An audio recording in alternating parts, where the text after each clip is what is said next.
Hey, welcome in. Well, if you take a look around at the world and you think it's absolutely surreal, there are things going on that any adult should recognize as insane. Here's a case in point. A key Biden nominee on oil companies. We want them to go bankrupt if we want to tackle climate change.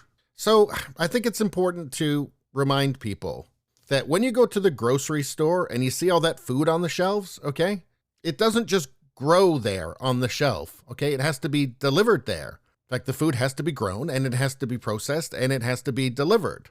And there has to be a gigantic industry behind that that's supplying, the vehicles that are used to deliver the food, the machines that are used to process food and to package it and to keep it from rotting before it gets to your kitchen. And this all requires energy. And I'm sorry to tell you this, you can't put a windmill on top of a semi-truck, okay? It's not going to work. No, it needs cheap, plentiful energy. And here's the problem. See, if you don't have that, okay, you are going to starve to death. Again, I repeat, the food in the grocery stores doesn't just grow on the shelves and it's just there. Without oil, okay, there's not going to be any food there for you. And I just don't feel like, en masse, we all just become hunter-gatherers again I don't think that's a viable solution. So again, I repeat, it's kind of surreal when you see headlines like this. And this is a Biden nominee. This is somebody nominated by Biden. I mean, does Biden even have any idea who this person is? Probably not. But whoever is making these decisions is nominating crazy people. Also a Marxist, by the way. I'm sure you'll be thrilled to know.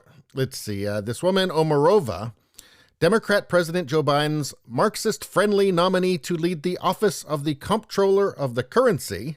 So Comptroller of the Currency, who better to nominate than a Marxist, okay? Said earlier this year that she wants oil and gas companies to go bankrupt, which comes as Americans face surging gas prices. Okay, has anybody explained yet? Okay, I need to explain it again. Okay, so you're still going to use the oil and gas, right? You're still going to use it because if you don't, there's the whole thing with everybody starving to death, right? And a complete collapse of civilization. So it actually solves nothing for domestic oil and gas companies to go broke. It just means you're going to pay more for the energy that you are going to need, especially if you're not willing to entertain nuclear. But that's another video. So anyway, she said, quote, "Here what I'm thinking about is primarily coal industry and oil and gas industry. A lot of the smaller players in that industry are going to probably go bankrupt in short order. At least we want them to go bankrupt if we want to tackle climate change. This is insane." All she's saying is that she wants people to have to pay more for energy. That's it, because you're not going to use less. Again, there's that whole collapse of civilization thing, Anyway, this Omarova, who made the remarks back in March at the Jane Family Institute's 2021 Social Wealth Seminar Series.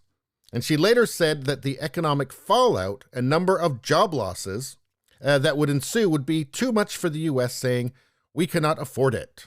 So she made the initial remarks just in March, just last March. So, and then since then she says, well, you can't afford it, but she's still hoping for it, I guess. Lunacy. Anyway, their responses to this, Senator Tom Cotton said, quote, "This unhinged socialist wants millions of Americans who work in the energy industry to go bankrupt. And Joe Biden picked her as his top banking nominee." The thing is, it's so much further reaching than just the millions of Americans who work in the energy industry going bankrupt. It's even worse than that. But anyway, Representative Chip Roy said, "I don't need to fly to Glasgow to recognize crazy." And Stephen Law, CEO of Senate Leadership Fund, said, quote, "Biden nominee eager to drive small operators out of business and kick the workers they employ to the curb.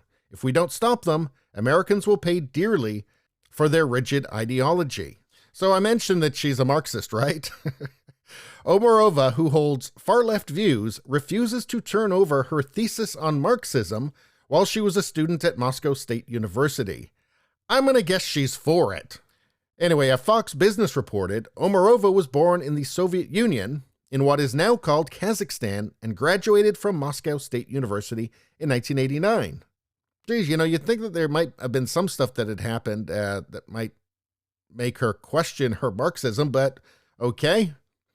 She has pointed to the USSR's practices as recently as 2019. Spoiler alert, she's for them.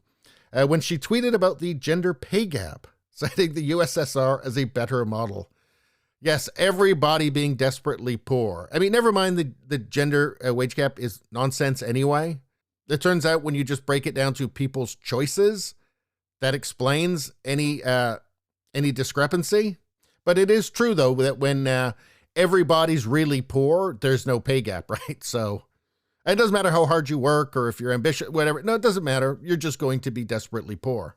Anyway, I do believe I mentioned something about this being surreal, just being actually too crazy to believe, except it's actually true. Now, personally, I prefer to imagine that all the things that are going wrong in the West are emergent phenomena. But a lot of people think that it's all on purpose. And at some point, you have to wonder, don't you? Anyway, that's all I got to say about that. Please subscribe, like, and share. That really helps me out. If you just like to listen, there's the podcast Radio Baloney. It's on pretty much every platform. If you look for it, you will find it. Thank you very much. I'll see you next time.